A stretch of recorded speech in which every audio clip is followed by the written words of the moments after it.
ज्ञानाञ्जनशलाकया चक्षुर्मिलितं येन तस्मै श्रीगुरवे नमः।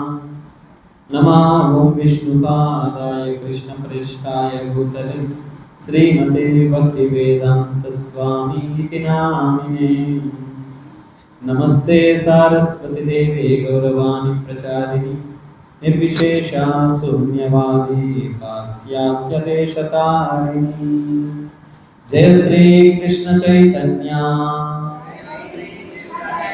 प्रभु नित्यानंद श्री अद्वैत गदाधर श्रीवासादि गौरभक्तवृंद। हरे कृष्णा कृष्णा कृष्णा हरे हरे, हरे राम राम राम हरे हरे।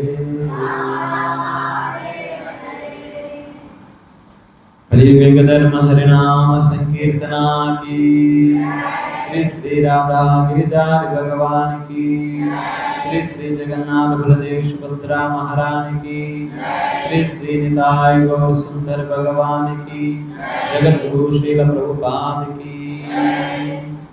हरे कृष्णा। ఈ ఆదివార సత్సంగ కార్యక్రమానికి విచ్చేసినటువంటి భక్తులందరికీ స్వాగతం సుస్వాగతం। ఈరోజు శ్రీమద్ భగవద్గీత నందు అధ్యాయం 12 భక్తి యోగమునందు 20వ శ్లోకాన్ని చెప్పుకుంటున్నాం। ఏతు ధర్మామృతమిదం యథోక్తం పర్యుపాసతే శ్రద్ధాదానమత్పరమా భక్తాస్తి అతీవ మే ప్రియా। భక్తి యోగం అనే ఈ అమృత మార్గమును అనుసరించేవారు నన్నే పరమగమ్యముగా చేసుకొని శ్రద్ధతో పూర్తిగా దీనిలో నెలకొనేవారు నాకు అత్యంత ప్రియమైన వారు। భగవద్గీత యందు శ్రీకృష్ణ భగవానుడు తెలియపరుస్తూ ఉన్నారు। మచ్చిత్త మద్గత ప్రాణ బోధయంత పరస్పరం కదాయంతస్య మాం నిత్యం తుష్యంతి చ రమంతి చ। నా ప్రియమైనటువంటి భక్తుల యొక్క భావన ఏ విధంగా ఉంటుందో కృష్ణుడు భగవద్గీత యందు తెలియపరుస్తూ ఉన్నారు। నా శుద్ధ భక్తుల యొక్క ఆలోచనలు నా యందే నిమగ్నమై వారి జీవితమును సంపూర్ణముగా నా సేవ కొరకే అర్పణమై ఉండును। నా గూర్చి ఒకరికొకరు బోధించుకొనుచు దివ్యమైన సంతృప్తిని దివ్యమైన ఆనందాన్ని పొందుతారు అని కృష్ణుడు భగవద్గీత 10వ అధ్యాయంలో చెప్తూ ఉన్నారు।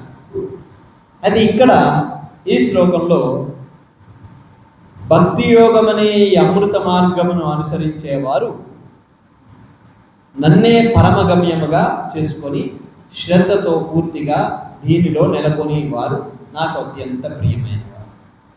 కృష్ణుడు చెప్తున్నాడు, నా ప్రియమైనటువంటి భక్తులు ఏ విధంగా ఉంటారో అని అక్కడ భగవద్గీత 10వ అధ్యాయ శ్లోకంలో చెప్పాడు కృష్ణుడు। భగవద్గీత 10వ అధ్యాయ శ్లోకంలో చెప్పారు। సో ఇక్కడ ఇప్పుడు ఏం చెప్తున్నారు ఆయన అంటే, ఈ భక్తి యోగ మార్గం ఏదైతే ఉందో ఈ మార్గమును కృష్ణుడు భగవద్గీతలో ఏమని పోలుస్తూ ఉన్నారంటే అమృత మార్గము। ఎవరికైనా అమృతం కావాలి అనుకుంటారా, విషం కావాలి అనుకుంటారా? అమృతమే కావాలి కదా। అమృతంలో ఏమి లేదు, మృతం లేదు, మృత్యువు లేదు, ఇంకా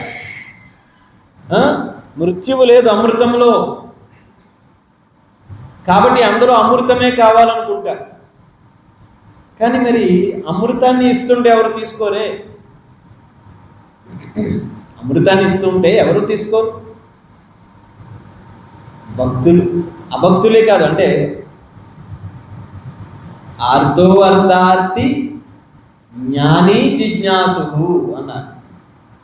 చతుర్విధ భజంతే మాం, 4 రకాలైనటువంటి భక్తులు నా దగ్గరికి వస్తారు అని కృష్ణుడు భగవద్గీతలో చెప్తున్నారు. ఆర్తో అర్థార్థి జిజ్ఞాసు జ్ఞాని అని 4 రకాలైనటువంటి భక్తులు నా దగ్గరికి వస్తారు అంటున్నాడు కృష్ణుడు.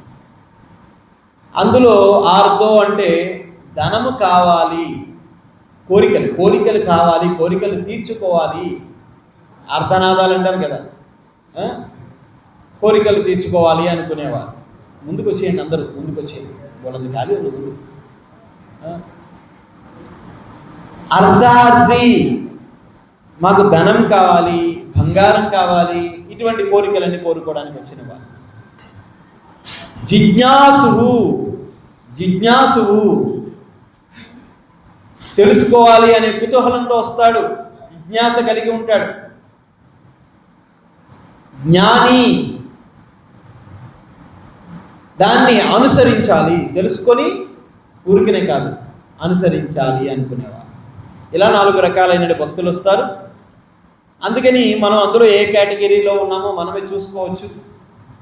ధనం కోసం వచ్చామా, కీర్తి కోసం వచ్చామా, లేదు అనుకుంటే తెలుసుకోవాలని వచ్చామా, తెలుసుకున్నది ఆచరించాలి అని వచ్చామా మనం. మరి ఇందులో మనం ఏదో కేటగిరీలో ఉంటాం ఖచ్చితంగా. ఈ 4 కేటగిరీలో అయితే మాత్రం ఏదో కేటగిరీలో ఉంటాం. ఇక్కడ కృష్ణుడు ఎవరి కోసం చెప్తున్నాడు? ఎవరి కోసం చెప్తున్నాడు అంటే భక్తి యోగం అనే అమృత మార్గమును అనుసరించేవాడు. భక్తి యోగం అనే అమృత మార్గాన్ని అనుసరించేవాడు. ఎవరయ్యా అనుసరించేవాడు అంటే, యోగము అంటే కూడిక కదా, ఆత్మ పరమాత్మతో కలవడాన్ని యోగము అని చెప్పి అంటారు. ఆత్మ పరమాత్మతో కలవాలి, సంయోగము చెందాలి. మరి అటువంటి కలవడము ఎలా, దేని మూలంగా అది సాధ్యమవుతుంది అంటే కేవలము భక్తిని అనుసరించడం మూలంగా. భక్తిని అనుసరించడం మూలంగా అంటే అది సాధన భక్తి, ప్రేమ భక్తి, ఇలా అనేక రకాలైనటువంటి భక్తిలో మొట్టమొదటి అసలు సాధన భక్తి కలిగి ఉండాలి కదా. ఆ సాధన అనుసరించిన తర్వాత దాంట్లో ప్రేమ భక్తి స్థాయికి వెళ్ళినటువంటి వారి సంగతి చెప్తున్నాడు ఇక్కడ కృష్ణుడు. మనం ఇంకా సాధన భక్తిలోనే ఉన్నాం, ప్రేమ భక్తి స్థాయికి వెళ్ళాలి. అయితే ఈ భక్తి యోగం అనే అమృత మార్గమును అనుసరించేటటువంటి వాడు అంటే, ఉదాహరణకి మనం అందరూ నిజంగా ప్రేమ భక్తి అనేటువంటి మార్గంలో ఉన్నామనే అనుకుంటున్నాం మనం అందరం. అంటే మన చిహ్నాలు కానీ, మన యొక్క వేషం కానీ, మన యొక్క భాష కానీ భక్తుడిగా ఉన్నాం కదా. అంటే బయట ఉండేటటువంటి వాళ్ళందరూ మనల్ని ఎలా చూస్తారంటే, వీళ్ళు చాలా పరమ భక్తులు, వీళ్ళు శుద్ధ భక్తులు, ఇంక కృష్ణుడు తర్వాత వీళ్ళే కృష్ణుడు, వీళ్ళు ఏం చెబితే అది చేస్తాడు కృష్ణుడు, ఏ కృష్ణ ఉటో అనగానే లేచి నుంచి ఉంటాడు.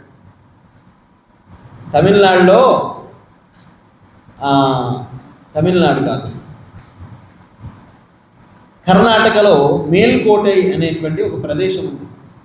ఆ మేల్కోటి అనేటువంటి ప్రదేశంలో చలువనారాయణ స్వామి చాలా ప్రత్యేకం. అక్కడ ప్రతి సంవత్సరం ఒక ఉత్సవం జరుగుతుంది, వైరుముడి అనే ఉత్సవం. ఆ వైరుముడి ఉత్సవంలో ఒక ప్రత్యేకత ఏమిటి అంటే,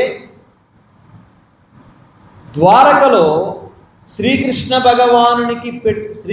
భగవానుడు పెట్టుకున్నటువంటి కిరీటం ఏదైతే ఉందో, ఆ కిరీటము ఈ భారతదేశంలో ఉండేటువంటి అన్ని పుణ్యక్షేత్రాల్లో అన్ని విగ్రహాలకి పెట్టి చూశారంట, ఎవరికి సెట్ అవ్వలేదంట. ఏది ఒరిజినల్గా ద్వారకలో శ్రీకృష్ణ భగవానుని ఇప్పుడు కాదు, 5000 సంవత్సరాల క్రితం కృష్ణుడు పెట్టుకున్న కిరీటం అది తిరుమల బాలాజీకి పెట్టారంట, అన్ని స్వాములకి అందరికీ పెట్టారంట, ఎవరికి సెట్ అవ్వలేదంట. ఒక్క చలువ నారాయణ స్వామికి మాత్రమే సెట్ అయిందంట.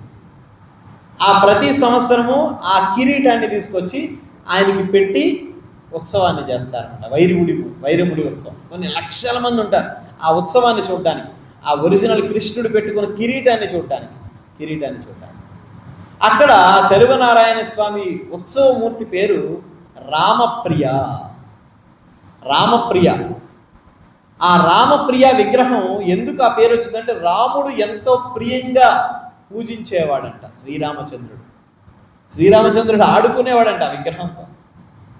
అయితే ఈ ముస్లిం రాజులు మన భారతదేశం మీద దండెత్తినప్పుడు ఈ మొత్తం యావత్తు విగ్రహాలన్నింటినీ కొల్లగొట్టుకొని వెళ్ళిపోయారు.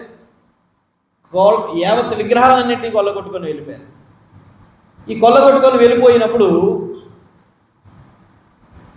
వైష్ణవ సిద్ధాంతాన్ని పునఃస్థాపించడం కోసం, ఈ దేవాలయాలన్నింటినీ కూడా ఒక కొలిక్కి తీసుకురావడం కోసం రామానుజుల వారు ఎంతో ప్రయత్నం చేస్తూ ఉంటే, ఆ ప్రయత్నంలో ఈ చలువనారాయణ స్వామి మందిరానికి వచ్చిన తర్వాత మూల విరాట్లు అయితే అలాగే ఉన్నారు. మూల విరాట్ని వీళ్ళు ఏం చేసేవారంటే, మూల విరాట్కి ఎదురుగా ఒక గోడ కట్టేసి, అప్పటికప్పుడు ఈ ముస్లిమ్స్ దండయాత్ర చేస్తున్నారంటే గోడ కట్టేసి ఇక్కడ విగ్రహం ఏమి లేదు అనేసేవారు. లేదంటే ఒక డూప్లికేట్ విగ్రహాలను పెట్టేసి వాళ్ళు ఏమని చేసేవారంటే ఈ డూప్లికేట్ విగ్రహాలను కొల్లగొట్టేసేవారు. లోపల ఏమీ లేదు అనుకునేవారు. కానీ ఉత్సవమూర్తుల్ని ఏం చేయాలో తెలియదు. ఆ ఉత్సవమూర్తుల్ని పట్టుకెళ్ళిపోవడం మొదలుపెట్టారు. అలా ఈ ఢిల్లీ సుల్తాన్ ఈ విగ్రహాలను తీసుకొని వెళ్ళిపోయిన తర్వాత రామానుజుల వారు ఆయన మొత్తం ఆ విగ్రహాల కోసం, ఈ రామప్రియ ఆయన ఆ గోడ తీసేసిన తర్వాత లోపల చలువనారాయణ స్వామి కనిపించారు. కానీ ఉత్సవ విగ్రహాలు ఏమైపోయాయి అంటే అప్పుడు ఢిల్లీ సుల్తాన్ దగ్గర ఉన్నాయి విగ్రహాలు అని చెప్పి ఆ ఢిల్లీ సుల్తాన్ దగ్గరికి వెళ్ళారంట. అరే, దక్షిణ భారతదేశం నుంచి ఇంత గొప్ప ఆచార్యులు వచ్చారు, మహమ్మదీయుడైనా సరే ఇంత గొప్ప ఆచార్యులు వచ్చారు కాబట్టి ఆయన గౌరవం ఇవ్వాలి అని చెప్పి ఆయన ఏం చేశాడంటే, స్వామి ఎందుకు వచ్చారు అంటే, చలువనారాయణ స్వామి విగ్రహాన్ని కొల్లగొట్టి తీసుకొచ్చావంట, ఇందులో చలువనారాయణ స్వామి విగ్రహాన్ని ఇస్తే నేను తీసుకొని వెళ్ళిపోతాను. ఆయన కొల్లగొట్టిన విగ్రహాలని ఒక రోజంతా ప్రయాణం చేస్తే ఎగ్జిబిషన్. ఆ ఎగ్జిబిషన్లో వెతుక్కోవడానికి ఒక రోజంతా పట్టిందంటే రామానుజుల వారికి గుర్రం మీద వెళ్తే. అంటే అన్ని విగ్రహాల్ని మన భారతదేశంలో దేవాలయాల నుంచి దొంగిలించేశారు వీళ్ళందరూ కూడా. అన్ని విగ్రహాలను దొంగిలించేశారు. ఆ తర్వాత ఎక్కడ చూసినా విగ్రహం దొరకలేదు. రామప్రియ ఎంతో అందంగా ఉండే విగ్రహం. అప్పుడు స్వామి, మరి మీరు చూశారు విగ్రహాలన్నీ, ఇందులో ఎక్కడా లేదు, ఇంకా ఉండేది ఒకే ఒకటి మిగిలి ఉంది. అది ఏమిటి అంటే, నా బిడ్డ ఆ విగ్రహంతో ఆడుకుంటుంది, కాబట్టి ఆ విగ్రహం ఏమో చూడండి అన్నారు. ఇందుకు చూస్తే ఆ బిడ్డ దగ్గర ఆ చిన్న ఆడపిల్ల, యుక్త వయసుకు వచ్చినటువంటి చిన్న పిల్ల, ఆ 10 ఏళ్ళు 11 ఏళ్ళు అమ్మాయి, ఆ పిల్ల ఆడుకుంటుంది. ఆ పిల్ల ఆడుకుంటున్నటువంటి విగ్రహం ఏదైతే ఉందో, ఈయన వెతుకుతున్నటువంటి విగ్రహం ఏదైతే ఉందో రామప్రియ, ఎగ్జాక్ట్గా అదే ఉంది విగ్రహం. అప్పుడు ఇచ్చేయండి ఆ విగ్రహాన్ని, తీసుకొని వెళ్ళిపోతాను అన్నారు. ఈ ముస్లిం రాజు ఏమో విగ్రహాన్ని తీసుకెళ్తే నా కుమార్తె ఎంత ఇష్టంగా భోజనం తినిపిస్తుంది, ఆడిస్తుంది, ఆ స్వామిని పక్కనే నిద్ర పెట్టుకుంటుంది, స్వామికి ఏం కావాలో అన్ని చేస్తుంది, ఆ విగ్రహాల పట్ల బంధన పెంచుకుంది, అటాచ్మెంట్. మనం కూడా అంతే, ఏదో ఎగ్జిబిషన్లో మూర్తుల్ని చూసినట్టుగా, ఎగ్జిబిషన్లో వస్తువులను చూసినట్టుగా చూడకూడదు జగన్నాథ స్వామిని. అటాచ్మెంట్, బంధన పెంచుకోవాలి స్వామితో. ఆ బంధన పెంచుకునేటప్పుడు వారం ఎప్పుడు వస్తుందని ఎదురు చూస్తుంటాం. ఈరోజు మెసేజ్ పెట్టలేదు కదా, అమ్మయ్యా ఈరోజు ఉపన్యాసం లేదు అనుకోకూడదు. జనరల్గా మన వాళ్ళందరూ ఇలాగే అనుకుంటారు, నాకు తెలుసు. ఎందుకో భగవంతుడు నాకు ఒక చిన్న గిఫ్ట్ ఇచ్చాడు. ఆ గిఫ్ట్ ఏంటంటే, మీరు ఎదురుగా ఏమనుకుంటున్నారో అది నేను చెప్పేయగలను. తెలుసా? మీరు ఏమనుకుంటున్నారో, లోపల ఏమనుకుంటున్నారో నాకు తెలుస్తుంది ఖచ్చితంగా. ఎందుకు? అది దేవుడు ఇచ్చిన వరం. ఎగ్జాక్ట్గా ప్రభు నేను ఏమనుకుంటున్నారో అదే చెప్తున్నారు మీరు అంటారు. అది ఎందుకో భగవంతుడు అలా ఇచ్చాడు. అది గురువు కృపతో మీరు లోపల ఏమనుకుంటున్నారో, ఎవరు బలవంతంగా గుడికి వస్తున్నారో, ఎవరు బలవంతంగా ఆనందంగా వస్తున్నారో నేను చెప్పగలుగుతాను, వరుసన నుంచుంటే చెప్పేస్తాను. సో మరి ఆ అటాచ్మెంట్, ఆ బంధన విగ్రహాల పట్ల పెంచుకోవాలి మనం. ఆ బంధన ఉండేటప్పుడు స్వామిని అట్లా అంటే ఆపాదమస్తకం చూస్తూ ఉండిపోతాం మనం. చూస్తూ ఉండిపోయి నిన్న ఏం వస్త్రాలు వేశారు స్వామికి, ఈరోజు ఏం వస్త్రాలు వేశారు చూస్తున్నారా? మీరు అబ్జర్వ్ చేస్తున్నారు? రోజు భగవంతుడికి వస్త్రాలు మారుస్తుంటాం. రోజు ఇక్కడ ఇది, ఈరోజు ఇది ఇక్కడ ఉంది, రేపు ఏముంటుంది ఆలోచించుకోవాలి, చూడాలి. అవన్నీ ఆ అటాచ్మెంట్, ఆ బంధన పెంచుకుంటూ ఉంటే ఎప్పుడైతే నువ్వు ఆ శాశ్వతమైనటువంటి శాశ్వత ఉనికి కలిగినటువంటి వాడి పట్ల బంధన పెంచుకుంటే ఆ శాశ్వతమైనటువంటి వ్యక్తుల పట్ల వైరాగ్యం అనేటువంటిది వస్తుంది. అశాశ్వతమైనటువంటి వ్యాపకాల పట్ల వైరాగ్యం అనేటువంటిది మనకు వస్తుంది. సో కాబట్టి ఆయన ఆ ఆ బాలిక ఆ విగ్రహం పట్ల ఎంతో బంధన కలిగి ఉంది, అటాచ్మెంట్ కలిగి ఉంది. మరి ఆ విగ్రహం ఆ అమ్మాయి దగ్గర నుంచి ఎలా తీయాలి విగ్రహాన్ని? తండ్రి అయితే నేనైతే తీయలేను అని చెప్పి అనుకుంటున్నాడు. అప్పుడు తెలివిగా ఒక సమాధానం చెప్పాడు, స్వామి మా అమ్మాయి అయితే ఆ విగ్రహాన్ని వదలదు, నేనైతే మీకు తీసి ఇవ్వలేను, కానీ మీకు ఒక అవకాశం ఇస్తున్నాను. అది ఏమిటి అంటే మీరు పిలవండి, వస్తే తీసుకొని వెళ్ళిపోండి విగ్రహాన్ని అన్నాడు. అప్పుడు ఏం చేశారు సార్ రామానుజుల వారు? ఇలా మఠం వేసుకొని కూర్చొని, ఈ విధంగా మఠం వేసుకొని కూర్చొని విగ్రహాన్ని ఏమని పిలుస్తున్నారో తెలుసా?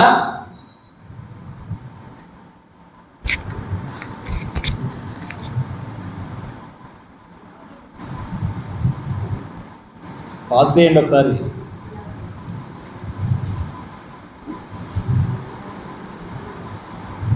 పాస్. రామానుజుల వారు ఆ ఢిల్లీ సుల్తాన్ చెప్పినట్టుగా మీరు పిలిస్తే వస్తే తీసుకొని వెళ్ళిపోండి విగ్రహాన్ని అని చెప్పి అన్నారు. అంటే రామానుజుల వారు ఇలా కూర్చొని ఆయన దూరం నుంచే ఏమని పిలుస్తున్నారు తెలుసా? కృష్ణుణ్ణి వాడా శెల్వ పిల్లాయి అని చెప్పి అన్నారు అన్నమాట. వాడా శెల్వ పిల్లాయి అంటే ఏమని పిలిచారంటే రారా చిలిపి చిన్నోడా అన్నారనమాట తెలుగులో. దాని అర్థం అనగానే విగ్రహం ఒక్కసారి గెంతుకుంటూ వచ్చి రామానుజుల వారి ఒళ్ళో కూర్చుంది. విగ్రహం రామప్రియ విగ్రహం రామానుజుల వారి ఒళ్ళో కూర్చుంది.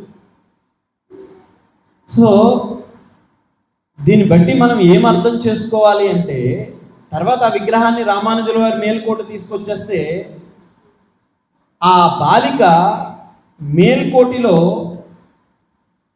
మందిరం ముందుకొచ్చి రామప్రియ విగ్రహం పట్ల విరహాన్ని పెంచుకొని రామప్రియ విగ్రహాన్ని చూస్తూ ప్రాణం వదిలేసిందంట. ప్రాణం వదిలేస్తే ఇప్పటికీ రామప్రియ విగ్రహం దగ్గర పాదాల దగ్గర లక్ష్మీదేవి కనిపిస్తుంది. ఆ లక్ష్మీదేవి ఎవరంటే ఈ బాలిక, ఈ ముస్లిం బాలిక. ఆవిడే కాలక్రమేణా బీబీ నాంచారిగా జన్మ తీసుకుంది అని చెప్పి అంటారన్నమాట. సో దీన్ని బట్టి మనం ఏం అర్థం చేసుకోవాలి అంటే, ఆచార్యులు శుద్ధ భక్తులు కాబట్టి భగవంతుడు వాళ్ళు ఏం చెబితే అది వింటారు. శుద్ధ భక్తుని యొక్క మాటలు ఎప్పుడు కూడా భగవంతుడు వింటాడు. అందుకే భక్తి రసామృత సింధు ఏం చెప్తుందంటే, కృష్ణ అంటే సర్వాకర్షణీయుడు, కృష్ణ అంటే అందరినీ ఆకర్షింపచేస్తాడు. కానీ శుద్ధ భక్తి అనేటువంటిది ఉంటుంది చూసారు, అది కృష్ణుణ్ణి కూడా ఆకర్షింపచేస్తుంది. కృష్ణ అంటే సర్వాకర్షణీయుడు, కానీ శుద్ధ భక్తి కృష్ణుణ్ణి కూడా ఆకర్షింపచేస్తుంది. అందుకని భక్తుడు అంటే ఏ విధంగా ఉండాలంటే శుద్ధ భక్తుడిగా ఉండాలి. వేషం వేసుకునే భక్తుడిలా ఉండకూడదు. వేషం వేసుకునే భక్తుడిలా ఉండకూడదు. వీళ్ళందరూ అనుకుంటారు చాలా గొప్ప గ్రేట్ భక్తులు అని చెప్పి అంటారు. వాళ్ళు అన్నందుకు మనం ఫిక్స్ అయిపోకూడదు. అలా గ్రేట్ అనుకోని మనం గ్రేట్ అని ఎప్పుడు చూపించాలంటే కృష్ణుడు చెప్పాలి మనం గ్రేట్ అని. అందుకే ప్రభుపాద్ చెప్తారు ఎప్పుడు కూడా, భక్తి సిద్ధాంత మహారాజ్ కూడా చెప్తారు, నువ్వు కృష్ణుడు దగ్గరికి వెళ్ళాలనే ప్రయత్నం చేయకు, కృష్ణుడు నీ దగ్గరికి వచ్చేలా ప్రయత్నం చేయి. అలా ఆ క్వాలిటీస్ పెంచుకో. అమ్మ నేను అంత గొప్పవాడిని కాదండి, కృష్ణుడిని నా దగ్గరికి తీసుకొచ్చే అంత గొప్పవాడిని కాదండి నేను అనుకోకండి. అలా ఆలోచించకూడదు, మళ్ళా అలా ఆలోచించకూడదు. సో కృష్ణుడు మన దగ్గరికి వచ్చేటట్టుగా మనం ప్రవర్తించాలంటే ఎలా ఉండాలి? పుండరీకుడు కోసం కృష్ణుడు రాలేదా? పాండురంగ విఠలుడు పిలిచాడు, పిలవగానే వచ్చేసాడు. కూర్చోడానికి ఇంట్లో కుర్చీ కూడా లేదు. లేకపోతే ఒక ఇటికి బెట్ట వేసి దీని మీద కూర్చో అన్నాడు. నుంచుండిపోయాడు స్వామి. తల్లిదండ్రులు సేవ చేసుకుంటున్నాను నేను, ఆ తల్లిదండ్రుల సేవ పూర్తయిన తర్వాత నేను వస్తాను, కూర్చో అన్నాడు. వెయిట్ చేయలేదా భగవంతుడు భక్తుడి కోసం? అందుకని భగవంతుడే భక్తుడి కోసం ఎదురు చూస్తుంటే నువ్వెంత భగవంతుడి కోసం భక్తుడి కోసం ఎదురు చూడకపోవడానికి? భక్తుడి కోసం ఎదురు చూడాలి. భక్తుడు మాట్లాడుతుంటే మనం ఎదురు చూడాలి. ఎప్పుడెప్పుడు మాట్లాడతారు ఈయన నాతో అని ఎదురు చూడాలి. భగవంతుడు ఎదురు చూస్తున్నాడు కదా మన కోసం. అందుకని శుద్ధ భక్తి, ఇక్కడ అదే చెప్తారు, భక్తి యోగం అనే అమృత మార్గము. భక్తి యోగం అంటే అమృతం. ఇంకా అమృతాన్ని దొరికిన తర్వాత వదులుకుంటామే ఎవడన్నా? దొరికింది అమృతం కోసమే కదా ఈ ఫైట్ అంతా కూడా జరిగింది. అసురుడికి దానవులకి, అసురుడికి సురుడికి జరిగిందంతా కూడా ఫైట్ దేనికోసం? అమృతం కోసమే కదా. అమృతం కోసమే కదా ఆయన ఆ స్త్రీ వేషాన్ని, మోహిని వేషాన్ని ధరించింది. అసలు అమృతం కోసమే కదా ఆ యొక్క మందర పర్వతాన్ని చిలికినది. మరి ఇంత జరిగిన అమృతం ఏదైతే ఉందో కేవలం ఈ శరీరానికి, అంటే ఈ శరీరము మృతం కాకుండా ఉండడం కోసం దొరికే అమృతం కోసమే ఇంత యుద్ధం జరిగితే, మన జీవితంలో ఏ యుద్ధం జరగకుండా ఈ భక్తి యోగం అనే అమృతం దొరుకుతుంది కదా మనకి. ఎవరికి సాధ్యం కాదు ఈ అమృతం. ఈ భక్తి యోగం అనే అమృతము కేవలము మనకి లభించినది గురువు యొక్క కృపతో లభించేసింది. మనమేమి మందర పర్వతాన్ని చిలకాల్సిన పని లేదు, దానవులతో పోటీ పడాల్సిన పని లేదు, మన కోసం ఆయనేమి స్త్రీమూర్తిగా అవతరించాల్సిన పని లేదు. కేవలము గురువు ద్వారా మనకి ఈ అమృతము. అందరూ లోపలికి వచ్చేయండి, పర్వాలేదు, బోలంత ప్లేస్ ఉంది. మీరందరూ కొద్దిగా ఎదురుకు జరిగితే వాళ్ళందరూ వచ్చి కూర్చుండిపోతారు. సో కేవలము గురువు యొక్క కృపతో మాత్రమే ఈ అమృతము లభిస్తుంది. ఈ లభించినటువంటి ఈ అమృతం ఏదైతే ఉందో, ఈ అమృత మార్గం ఏదైతే ఉందో, ఈ కృష్ణ చైతన్యము అనేటువంటి ఈ అమృత మార్గం ఏదైతే ఉందో, ఇది దొరకడము ఎంత దుర్లభమైనటువంటి ఈ మార్గము దొరికింది. అందుకని కృష్ణుడు చెప్తున్నారు, ఈ అమృత మార్గాన్ని అనుసరించేటటువంటి వారు ఏ విధంగా ఉంటారయ్యా అంటే, నన్నే పరమ గమ్యముగా చేసుకొని. మన యొక్క గమ్యం ఏమిటి? మన యొక్క గమ్యం ఏమిటయ్యా అంటే ఆ కృష్ణుడు. అంటే మన జీవితంలో భగవంతుణ్ణి కేంద్రీకృతం చేయాలి, మధ్యస్థం చేయాలి. ఇప్పుడు చూడండి, పూర్వకాలము ప్రజలు ఎక్కువగా ఎక్కడ నివసించేవారయ్యా అంటే ప్రజలందరూ ఎక్కడ నివసించేవారు అంటే నదీ తీర ప్రాంతాలలో నివసించేవారు. నదిని కేంద్రీకృతం చేసుకొని వారి జీవితాలు, ఎందుకంటే మనిషి జీవితానికి ఏమి అవసరము అంటే నీరు చాలా అవసరం. అందుకని ఆ నీరు ఉన్న చోట వారు జీవించేవారు. అదేవిధంగా మన జీవితంలో ఆనందానికి, మన జీవితంలో సుఖానికి, మన జీవితంలో సంతోషానికి ఏమి అవసరము అంటే ఆ కృష్ణ కృప లేకపోతే మన జీవితం ఆనందం లేదు. కృష్ణ కృప లేకపోతే మన జీవితం ఆనందం లేదు. ఒక్కసారి మీరు జీవితాన్ని కృష్ణుడితో సంబంధం కలిపి చూడండి. మీ జీవితంలో ఎన్ని సున్నాలు ఉన్నా ఉపయోగం లేదు. ఆ సున్నకి ఏం చేర్చాలి? ఒకటి చేర్చాలి. ఒక 100 సున్నాలు వేసి ఒక చెక్ ఇచ్చా, వాడుకోండి. చేయగలరా? వాడుకోగలరా? లేదు. ఆ చెక్కుకి ఎప్పుడు వాల్యూ? ఒకటి చేరిస్తేనే. ఆ ఒకటి కృష్ణుడు. మన జీవితంలో ధనం ఉండొచ్చు, జనం ఉండొచ్చు, కీర్తి ఉండొచ్చు, ఇవేమి ఉన్నా కూడా ఇవేమీ నిన్ను ఆనందింపజేయలేవు. మొన్న నేను పూరి జగన్నాథ క్షేత్రానికి వెళ్తే ఆ పూరి జగన్నాథ క్షేత్రంలో 20 లక్షల మంది జనం వచ్చారు. సోనావేష్ బంగారు అలంకరణ రోజు. అసలు 20 లక్షల మందికి ఎన్ని బిర్యానీ ప్యాకెట్లు పంచారు? ఎన్ని బిర్యానీ ప్యాకెట్లు పంచారు? ఎన్ని మనిషికి 1000 రూపాయలు ఇచ్చారు? ఇవన్నీ ఇంతమందిని ఎలా తీసుకొచ్చారు? ఎవరు తీసుకొచ్చారు? ఒకే ఒక వ్యక్తిని కేంద్రీకృతం చేస్తుంది ఇదంతా కూడా. ఆయనే ఈ జగత్తుకి నాథుడు. అక్కడ మనం ఇస్కాన్ తరపున అన్నదానం జరుగుతుంది. రోజుకు 2 లక్షల మందికి భోజనం పెడుతున్నారు.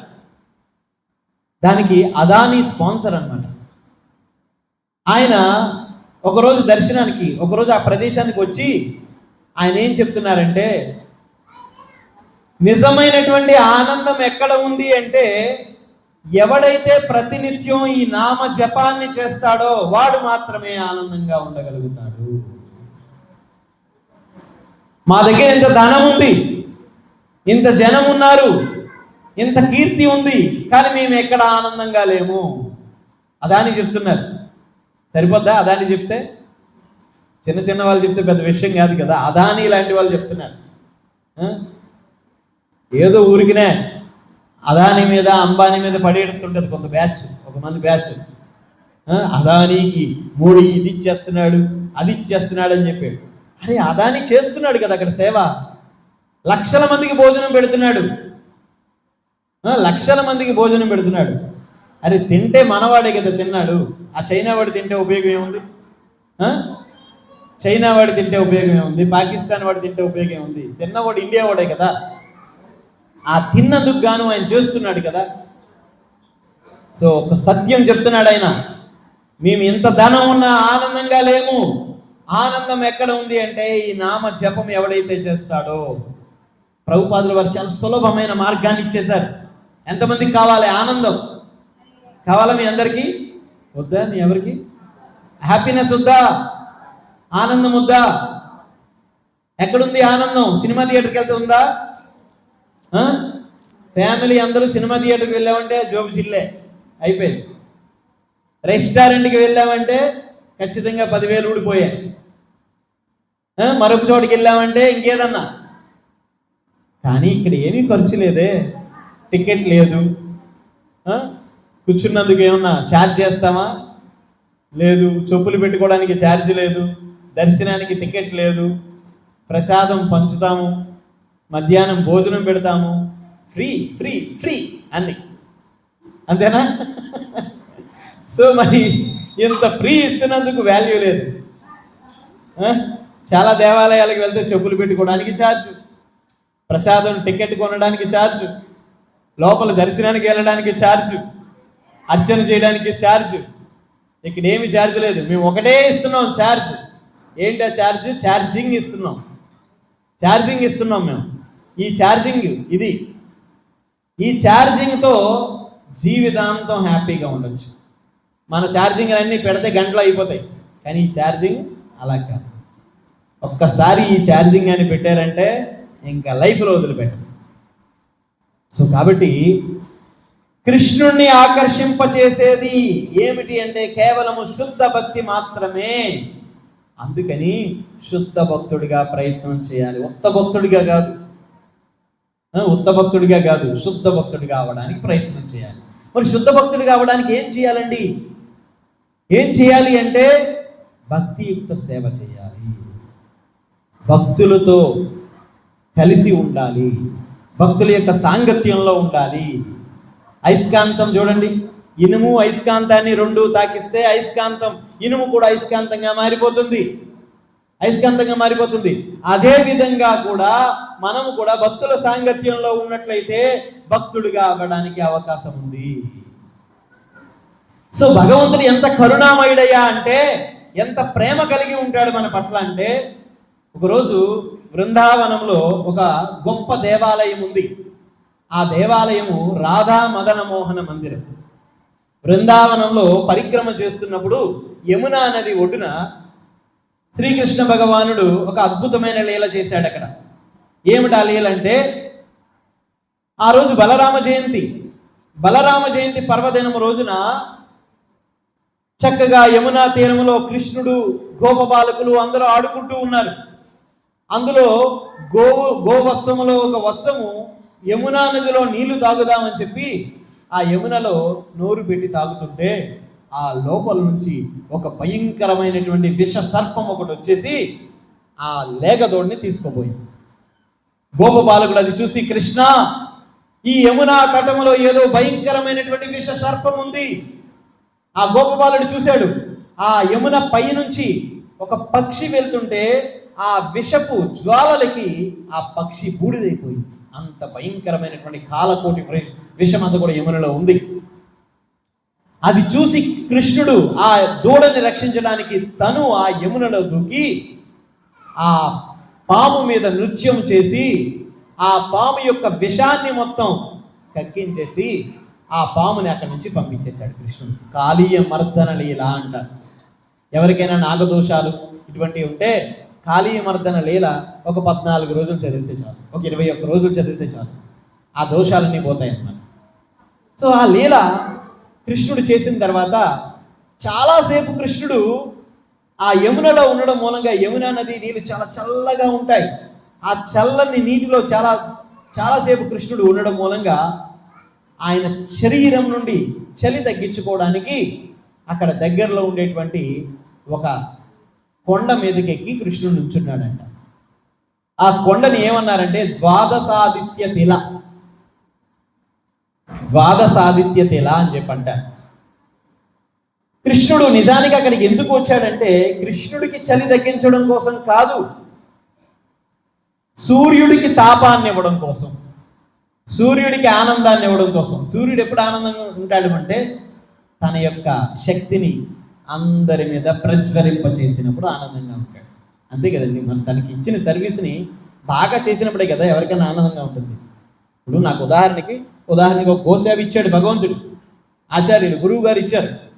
ఎప్పుడు నువ్వు ఆనందంగా ఉండగలుగుతావంటే ఆ గోసేవని చక్కగా సంపూర్ణంగా చేసినప్పుడు.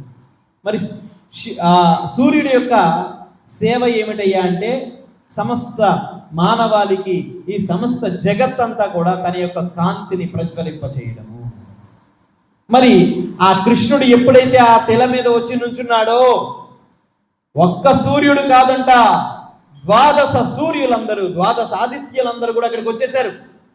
అప్పుడు ఆ 12 ఆదిత్యులందరికీ ఆనందాన్ని ఇచ్చాడంట కృష్ణుడు. అందుకని ఆ పర్వతం పేరు ద్వాదశాదిత్య తెల.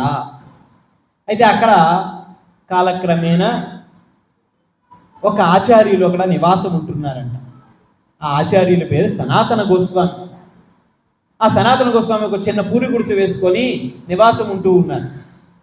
ఇతను నివాసం ఉండడానికి ముందు దాని ఎదురుగా ఒక వటవృక్షం ఉంది. ఆ వటవృక్షాన్ని అద్వైత వటము అని చెప్పంటారు.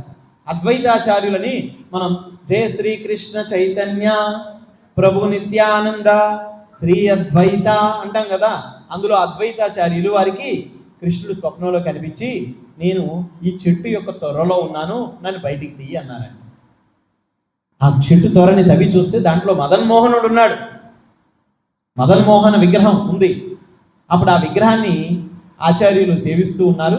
తర్వాత కృష్ణుడు చెప్తూ ఉన్నాడు, మధురలో పురుషోత్తమ చౌబే అని చెప్పి ఒక గొప్ప వ్యాపారస్తుడు, మార్వాడి అన్నమాట, ఆయన ఉన్నాడు. ఆయన దగ్గరికి నా విగ్రహాన్ని చేర్చినట్లయితే ఆయన నన్ను ఎంతో బాగా చూసుకుంటారు అని చెప్పన్నారు.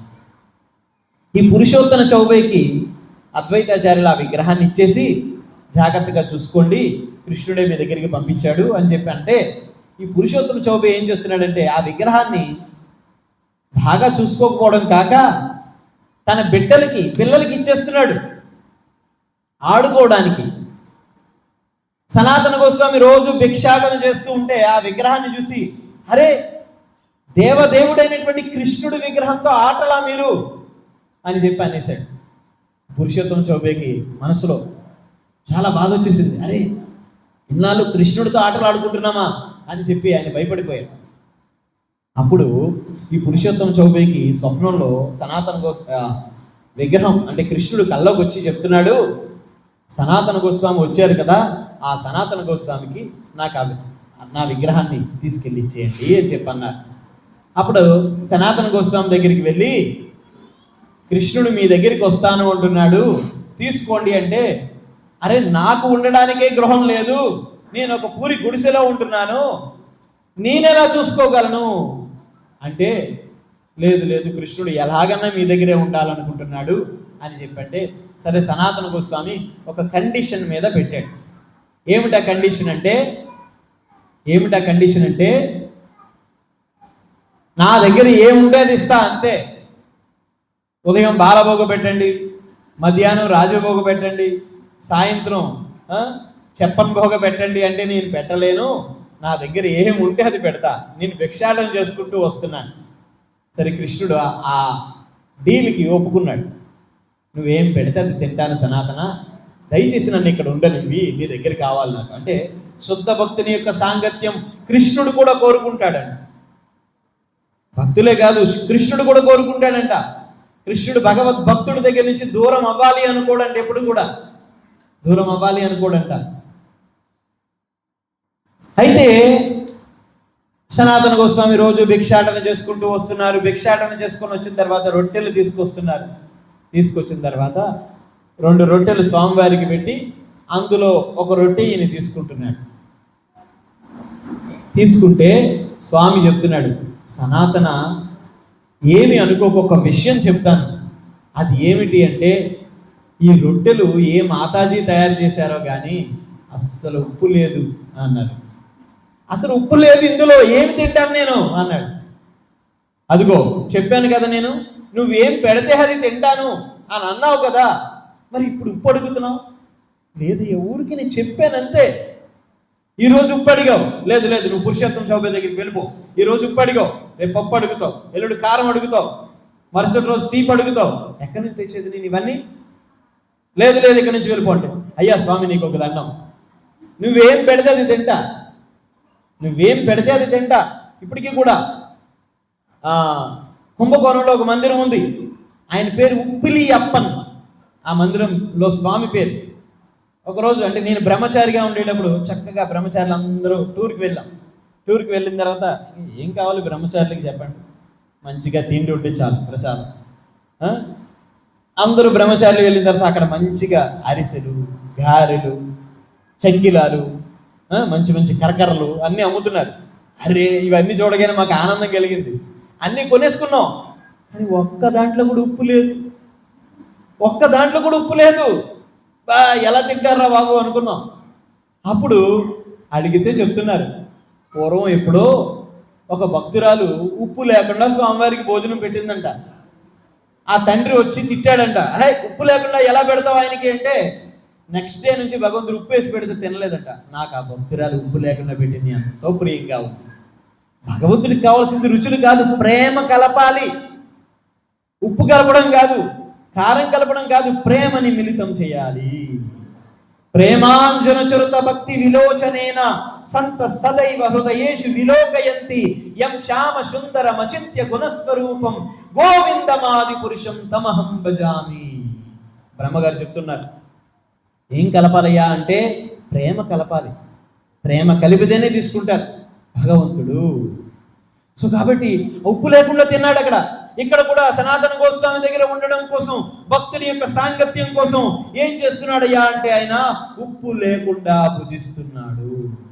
ఉప్పు లేకుండా భుజిస్తున్నాడు. అయితే ఆ రోజు ఏం జరిగింది అంటే, ఆ నదిలో ఒక వజ్రాల వ్యాపారి తన యొక్క పడవ నిండా వజ్రాలు వేసుకొని వస్తున్నాడు. వస్తూ ఉంటే నీరు లేక నదిలో ఆ నీటికి ఆ కింద ఇసుక తగిలేసి పడవ ముందుకు వెళ్ళట్లా, అది మునిగిపోయేలా ఉంది. ఎలాగా అని ఆలోచిస్తుంటే కృష్ణుడు చిన్న పిల్లవాడి రూపంలో పైన ఒక సాధువు ఉన్నాడు కొండ మీద, ఆ సాధువు దగ్గరికి వెళ్తే ఆయన సహాయం చేస్తాడు అని చెప్పన్నారు. పైకి వెళ్ళిన తర్వాత సనాతన గోస్వామిని అడుగుతున్నారు, అయ్యా ఏమీ అర్థం కావట్లేదు, ఈ వజ్రాలన్నీ మునిగిపోయేలా ఉన్నాయి, ఎలాగా మీరు ఏమైనా సలహా ఇవ్వండి అంటే, అందరి యొక్క దుఃఖాలు తీర్చేటటువంటి వాడు, అందరి బాధల్ని తీర్చేటటువంటి వాడు, ఆపద్బాంధవుడు ఎవరయ్యా అంటే ఆ కృష్ణుడే, మదన్మోహనుడే. ఆయన దగ్గరికి వెళ్ళి ప్రార్థన చేయి అన్నారు. వెళ్ళి మదన్ మోహన్ దగ్గరికి వెళ్ళి ప్రార్థన చేయగానే వెంటనే ఒక పెద్ద తుఫాన్ లాగా వర్షం వచ్చేసింది. ఆ వర్షంతో నీటి మట్టం పెరిగిపోయింది. చక్కగా ఆ ఇసుకంతా పోయింది. ఆయన మధురకి వెళ్ళి వ్యాపారం చేసుకున్నాడు. ఎంతో లాభం వచ్చింది. ఆ లాభంతో వచ్చినటువంటి లాభాన్ని తీసుకొచ్చి సాధువుకి ఇచ్చి, అయ్యా మీరు తీసుకోండి, ఈ ధనమంతా మీరు తీసుకోండి అంటే, సనాతన గోస్వామి ఇంతకు ముందు అంటే ఇలా భక్తుడిగా రాకమునుపు ఆయన ఏం చేసేవాడంటే బెంగాల్ గవర్నమెంట్లో ముఖ్యమంత్రిగా పనిచేసేవాడు, చీఫ్ మినిస్టర్. అంత ధనాన్ని వదిలేసిన ఆయన దగ్గరికి వచ్చి ఈయన ధనాన్ని ఇస్తున్నాడు. అప్పుడు ఆయన ఏం చెప్తున్నాడంటే, అయ్యా నాకైతే పూరి గుడిసె ఉంది ఉండడానికి, ఈ మదన్ మోహనుడికి ఏమీ లేదు అంటే ఒక భవ్యమైన మందిరాన్ని నిర్మాణం చేశాడు. ఇప్పటికీ ఉంది ఆ మందిరం, ఇప్పటికీ ఉంది. ఔరంగజేబు దాన్ని దాడి చేశాడు ఆ మందిరాన్ని. ఇప్పటికి కూడా చాలా అద్భుతమైనటువంటి ఆకాశం అంత ఎత్తు మందిరం ఉంటుంది ఇప్పటికీ కూడా. దీన్ని బట్టి మనం ఏం అర్థం చేసుకోవాలంటే, భగవంతునికి ప్రియం కలిగించేటటువంటిది ఏమిటయ్యా అంటే, ఈరోజు శ్లోకంలో భగవంతుడు అదే చెప్తున్నాడు, భక్తి యోగం అనే అమృత మార్గమును అనుసరించేవాడు నాకు ప్రియము అని చెప్పి అంటున్నాడు. ఏతు ధర్మామృతం ఇదం యథోక్తం పర్యుపాసతే. ఇంకా శ్లోకంలో చెప్తున్నారు, మచ్చిత్త మద్గత ప్రాణ బోధయంత పరస్పరం అని చెప్తున్నాడు. అంటే నా భక్తుల యొక్క ప్రాణం ఏమిటయ్యా అంటే ఆయన యొక్క భక్తియుక్త సేవ. భక్తుడికి పనిష్మెంట్ ఏంటంటే సేవ లేకపోవడం. సేవని ఎవడైతే తప్పించుకోవాలని తిరుగుతుంటాడో వాడు అసలు భక్తుడే కాదు. సేవని తప్పించుకొని తిరిగేటటువంటి వాడు భక్తుడు కాదు. వాడికి కృష్ణుడి పట్ల అటాచ్మెంట్ లేదు, బంధన లేదు. మనం ఈ జగత్తులో ఎవరికి ఏ సేవ చేసినా కూడా, రోజు నువ్వు అన్నదానం చెయ్యి, 10 రోజులు అన్నదానం చేసిన తర్వాత 11వ రోజు కానీ నువ్వు చేయకపోతే అయిపోయింది వీడి సంగతి అంటారు. అవునా కదా? తిట్టుకుంటారు, అయిపోయిందా వీడి సంగతి అప్పుడే అంటారు. రోజు వస్త్రదానం చేయి, ఆ వస్త్రాలు చినిగిపోయిన తర్వాత మళ్ళా వాడు అడుక్కోవడం మొదలు పెడతాడు. అంటాడు. నువ్వు ఏమిచ్చినా ఈ జగత్తులో ఎవడు సంతృప్తి చెందడు. మనుషుల యొక్క నైజం ఎలా ఉంటుందంటే శ్రీల ప్రభుపాదుల వారు చెప్తారు, భూమండలం అంతా రాసిచ్చిన చంద్రమండలం సంగతి ఏంటి అంటే సంతృప్తి లేదు మనుషులకి ఈ జగత్తులో. సంతృప్తి ఎవడి దగ్గర ఉంది అంటే కేవలం ఆ పరమాత్ముని యొక్క సేవలో మాత్రమే ఉంది. ఎవరైనా చెప్పండి, సినిమాకి వెళ్ళిన తర్వాత ఆహా మనస్సు సంతృప్తిగా ఉంది అంటారా? థియేటర్కి వెళ్ళిన తర్వాత, హోటల్కి వెళ్ళిన తర్వాత అబ్బా మనసు చాలా ప్రశాంతంగా ఉందండి. ఏడ ప్రశాంతం, ప్రశాంతత లేదు, అశాంతం అంతే. అటు బిల్లు తేగానే అయిపోయింది, ఇంత బిల్లా నేనేం తిన్నాను అంటాం.